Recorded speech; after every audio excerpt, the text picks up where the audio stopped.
And आज हम लोग डेंगू वायरस का जो टेस्ट रिपोर्ट होता है उसके बारे में डिस्कस करेंगे। डेंगू अगर सस्पेक्टेड पेशेंट का टेस्ट होता है तो उसमें एंटीजन टेस्ट करते हैं, NS1 एंटीजन, या तो फिर एंटीबॉडी टेस्ट करते हैं, IgG और IgM। तो जो आपका टेस्ट रिपोर्ट आता है तो कभी क्या होता है कि NS1 एंटीजन पॉजिटिव है और IgG एंटीबॉडी और IgM एंटीबॉडी ये दोनों नेगेटिव है। तो ऐसे रिपोर्ट को हम लोग पॉजिटिव डेंगू कहते हैं, जिसका मतलब ये है कि इन्फेक्शन जो है अभी इनिशियल स्टेज में है, यानी कि with in 2 to 4 days earlier infection हुआ है। दूसरा जो कैटेगरी है टेस्ट रिपोर्ट का डेंगू फीवर में, उसमें NS1 एंटीजन और IgM एंटीबॉडी ये दोनों पॉजिटिव आते हैं और आपका IgG एंटीबॉडी नेगेटिव आ जाता है। तो ऐसे रिपोर्ट को भी डेंगू पॉजिटिव माना जाता है और इसको हम लोग एक्यूट इन्फेक्शन कहते हैं, यानी कि इन्फेक्शन जो है आपका 5 to 7 डेज़ अर्लियर हो चुका है और आप टेस्ट करवाए हैं एंटीजन और एंटीबॉडी, तो ये दोनों पॉजिटिव आ रहा है। तीसरा जो कैटेगरी है आपका रिपोर्ट का डेंगू में, उसमें NS1 एंटीजन और IgM एंटीबॉडी ये दोनों नेगेटिव आ सकते हैं और आपका IgG एंटीबॉडी जो है वो पॉजिटिव आता है।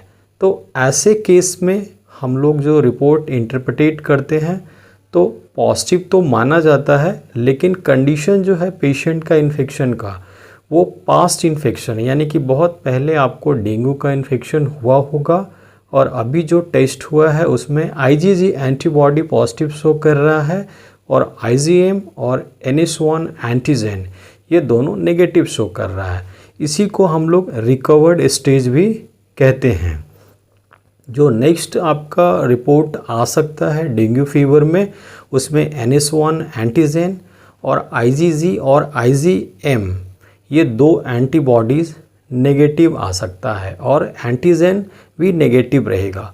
तो ऐसे केस में जो रिपोर्ट होता है उसको नो इन्फेक्शन, यानी कि आपको डेंगू का इन्फेक्शन नहीं है।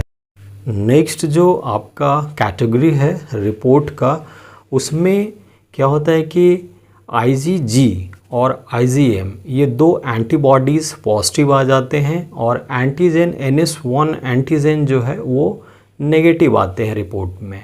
तो ऐसे कंडीशन जो पेशेंट का होता है उसको इंटरप्रिटेशन जब रिपोर्ट को करेंगे तो लेट प्राइमरी इन्फेक्शन कहते हैं, यानी कि इन्फेक्शन आपको हुआ है कुछ दिन पहले जिसमें NS1 एंटीजन नहीं आइडेंटिफाई हो रहा है लेकिन एंटीबॉडीज़ दोनों डिटेक्ट हो रहे हैं, यानी कि इन्फेक्शन के अगेंस्ट में बॉडी ने आपका एंटीबॉडीज़ बनाना डेंगू वायरस के अगेंस्ट में शुरू कर दिया है। इस वजह से IgG और IgM डिटेक्ट हो रहा है।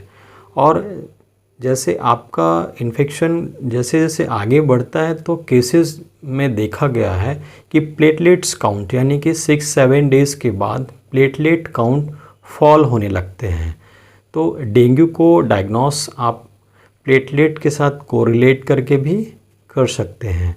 और सबसे जो बेस्ट मेथड है डेंगू को डायग्नोस करने के लिए वो है आपका RT-PCR। RT-PCR में अगर आप डेंगू सैंपल को टेस्ट करते हैं, उसमें अगर RT-PCR में पॉजिटिव आ जाता है तो फिर आप कंफर्म कर सकते हैं कि जो सस्पेक्टेड पेशेंट है डेंगू का, उनको डेंगू का इन्फेक्शन हुआ है।